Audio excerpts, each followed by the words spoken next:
Dada, siz o'zingiz emassiz. Onang menga qotillik qilmayapti.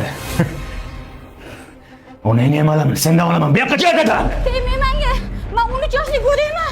O'zim ekdimmi? O'zim o'raman. Bu yoqqa kel dada. Tegmang menga.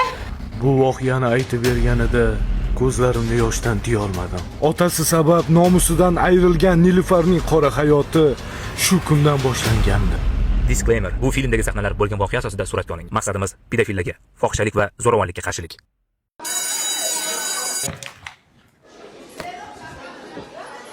Assalomu alaykum ustoz. Nilufar, haftalab darsga kelmaysan. Yana kamiga kech kelyapsan. Uxlab qolman-da. Lekin kechasi Instagramda onlayn bo'lasiz-a? Yo'q, men o'tirganim yo'q. Onlayn qolib ketibdi-da. Ota-onangga xat chiqarib, jarimaga solaman. O'tir joyingga.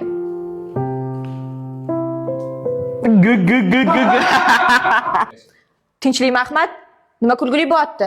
Tinchlik ustoz, tomog'imga balg'am tiqildi. Shamollanma shekilli. Uyga vazifani yozib olinglar. Kechasi bilan bu qiz nima shiqib charcharkan?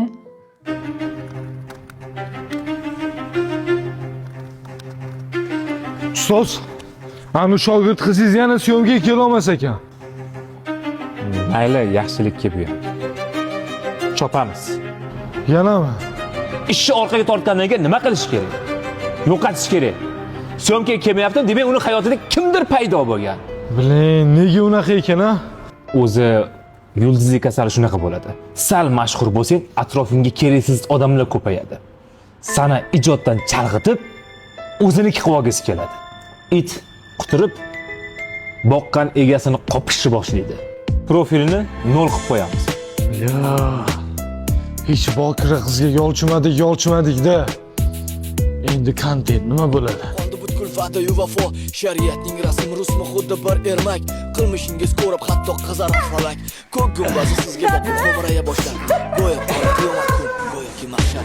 Yengil tabiat qizlarga ahamiyat berganda kayfiyatingiz doim Alloh va alam hazrat. Bajonadal mana sovg'a salom, jonim ola qoling, keling, bo'la qoling tez. Yo'qqa kel dada. Men 13